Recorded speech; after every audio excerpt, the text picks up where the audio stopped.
Hello friends, Radhe Radhe. One step to success channel में आपका स्वागत है।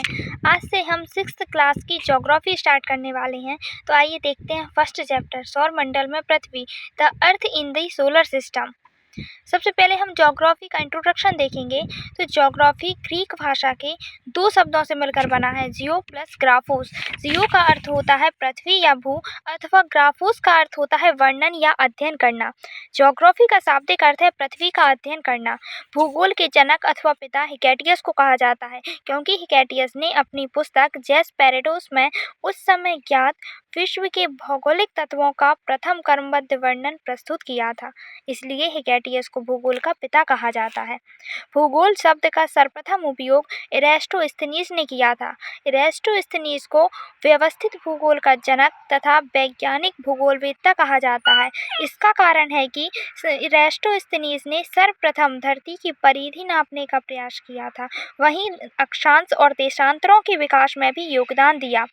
उन्होंने पृथ्वी से चंद्रमा और सूर्य की दूरी नापने का प्रयास किया तथा इरास्टोस्थेनीज ने विश्व को 5 जलवायु कटिबंधों में विभाजित किया है। इन्हें भूगणित जियोडेसी का संस्थापक भी कहा जाता है। आगे देखते हैं।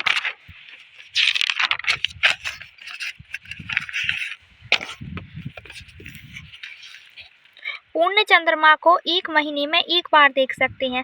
यह पूर्ण चंद्रमा वाली रात पूर्णिमा होती है। वहीं 15 दिनों के बाद इसे नहीं देख सकते हैं, क्योंकि यह नए की रात या अमावस्या की रात होती है। चंद्रमा, तारे, ग्रहों को दिन के समय नहीं देख सकते हैं, क्योंकि सूर्य की तेज रोशनी हमें उन्हें देखने नहीं देती है। खगोलीय पिंड क्या होते हैं? सूर्य, चंद्रमा तथा वे सभी वस्तुएं जो रात के समय आसमान में चमकती हैं, खगोलीय पिंड कहलाती हैं। खगोलीय पिंड बड़े आकार के गर्म तथा गैसों के बने होते हैं। इनकी अपनी ऊष्मा तथा प्रकाश होता है। तारामंडल की बात करें तो तारामंडल तारों का समूह होता है। जैसे सप्तऋषि तारामंडल को Great Bear, Big Bear, Ursa Major कहा जाता है। सप्तऋषि 7 तारों का एक समूह होता है। यह अर्सा मेजर का एक भाग होता है। सितारे, स्टार्स, खगोलीय पिंड होते हैं। ये बड़े, गर्म तथा गैसों के बने होते हैं। इनकी अपनी ऊष्मा और रोशनी होती है। जैसे सूर्य भी एक तारा ही है। नक्षत्र मंडल, रात्रि में आसमान में तारों द्वारा बनाई गई विविध आकृतियों को नक्षत्र मंडल कहते हैं। खगोलीय पिंड व उनकी गति का अध्ययन करने वाले व्यक्ति को खगोल शास्त्री कहते हैं। जैसे आर्यभट्ट ने कहा है कि ग्रह, चंद्रमा परावर्तित सूर्य के प्रकाश के कारण चमकते हैं। ध्रुव तारा, नॉर्थ स्टार क्या होता है? तो ध्रुव तारा उत्तर दिशा को बताता है। इसे उत्तर तारा भी कहते हैं। यह हमेशा आकार में एक ही स्थिति में रहता है। सप्तऋषि की सहायता से ध्रुव तारे का पता चलता है। लोग प्राचीन समय में दिशा का निर्धारण करते थे ध्रुव तारे के माध्यम से।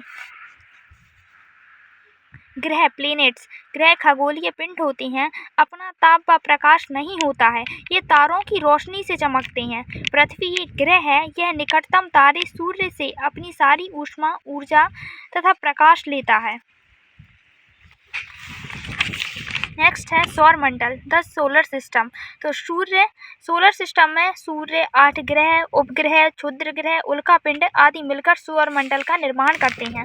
सूर्य, सन, सौरमंडल के केंद्र में स्थित है। यह विशाल, बेहद गर्म है तथा यह खींचने वाला बल, पुलिंग फोर्स प्रदान करता है, सौरमंडल को बांधता है।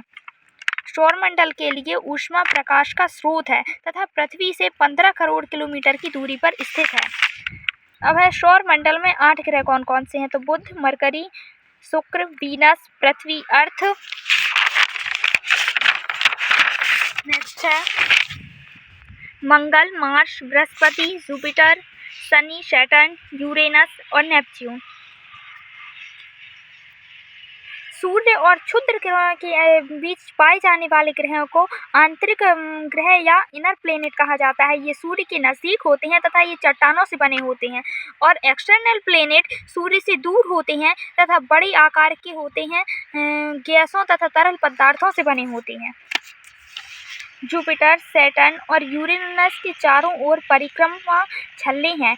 यह मलबे की बेल्ट है। सभी ग्रह सूर्य के चारों ओर परिक्रमा पथ में स्थित दीर्घ पथ पर चलते हैं। बुध को सूर्य का निकटतम ग्रह होने के कारण एक चक्कर पूरा करने में सूर्य का एक चक्कर लगाने में केवल लगभग 88 दिन लगते हैं।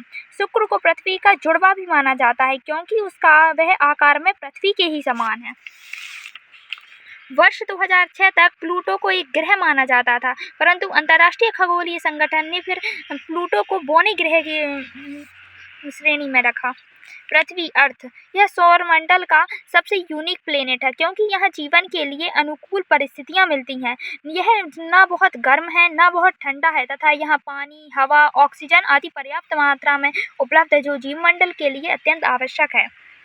पृथ्वी आकार में 5वां सबसे बड़ा ग्रह है। यह ध्रुवों पर थोड़ा चपटा है।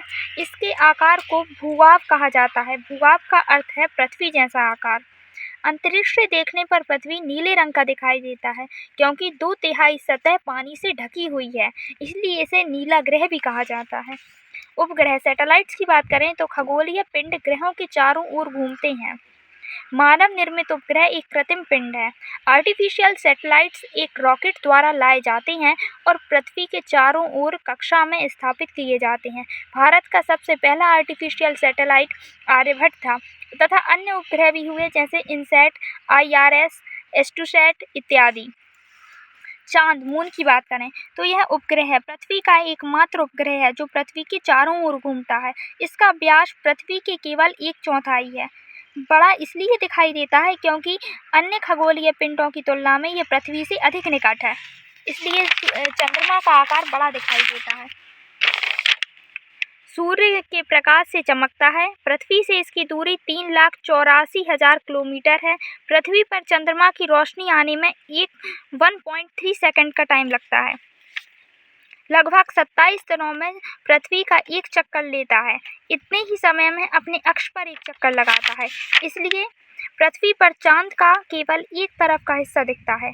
पानी, हवा, जीवन के लिए अनुकूल स्थितियां नहीं है यहाँ पर तथा यहाँ की सतह पहाड़, मैदान और गड्ढे हैं। क्षुद्र ग्रह क्या होते हैं? तो यह एक छोटे निकाय होते हैं। सितारों, ग्रहों, उपग्रहों के चारों ओर घूमते हैं। मंगल, बृहस्पति की कक्षाओं के बीच पाए जाते हैं। उल्कापिंड क्या होते हैं? ये चट्टानों के छोटे छोटे टुकड़े हैं जो सूर्य के चारों ओर घूमते हैं। कभी कभी पृथ्वी के पास आते हैं और गिर जाते हैं। हवा के साथ घर्षण के कारण गर्म होते हैं जिससे वे जल जाते हैं और जिससे चमक उत्पन्न होती है, जिन्हें हम टूटता तारा भी कहते हैं। गैलेक्सी क्या है? तो अरबों सितारों, धूल, गैसों के बादलों की एक प्रणाली है। हमारा सौरमंडल आकाशगंगा मिल्की वे का एक भाग है। लाखों गैलेक्सी ब्रह्मांड का निर्माण करती हैं। प्राचीन समय में इसे प्रकाश की बहती हुई नदी कहा जाता था। प्रकाश की गति लगभग 3 लाख किलोमीटर प्रति सेकंड है। इस गति से सूर्य के प्रकाश को पृथ्वी तक पहुंचने में 8 मिनट का समय लगता है। नील आर्मस्ट्रांग ऐसे पहले व्यक्ति थे जिन्होंने चांद पर कदम रखा था।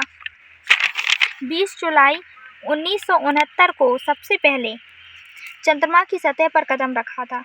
नील आर्मस्ट्रांग अमेरिकी यात्री थे।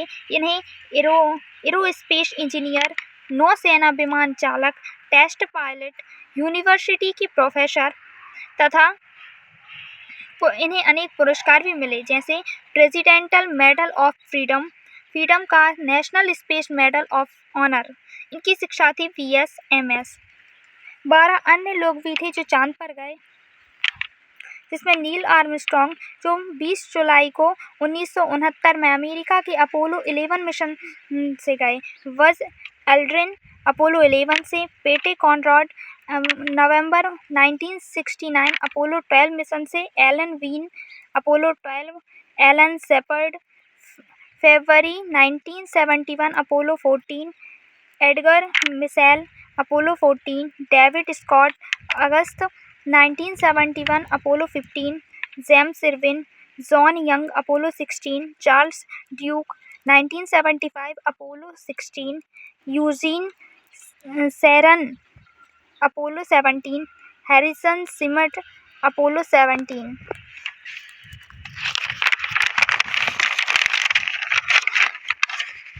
आगे देखते हैं बुध पृथ्वी के चारों ओर एक परिक्रमा करने में 88 दिन का समय लगता है और अपने अक्ष पर घूर्णन करने में 59 दिन का समय लगता है। शुक्र को पृथ्वी सूर्य का एक परिक्रमण करने में 225 दिन का समय लगता है और अपने अक्ष पर घूर्णन करने में 243 दिन का समय लगता है। पृथ्वी को सूर्य की एक परिक्रमा करने में 362 दिन का समय लगता है और अपने अक्ष पर घूर्णन करने में 1 दिन अर्थात 24 घंटे का समय लगता है और इसके उपग्रह की संख्या 1 है जो है चंद्रमा।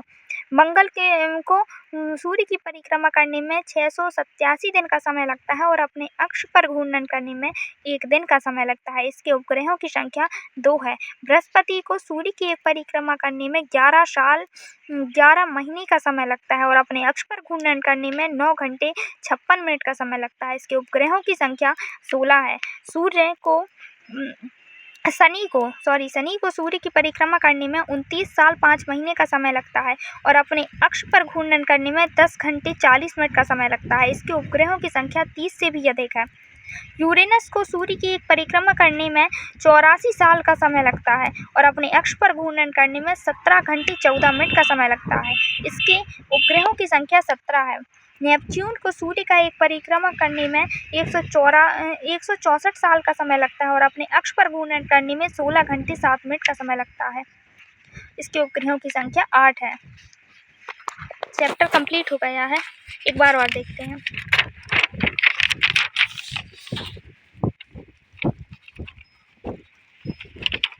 यदि आप लोगों को चैप्टर के नोट्स में कोई कमी लगे तो प्लीज़ कमेंट सेक्शन में ज़रूर बताएं और वीडियो को लाइक शेयर और सब्सक्राइब जरूर करें।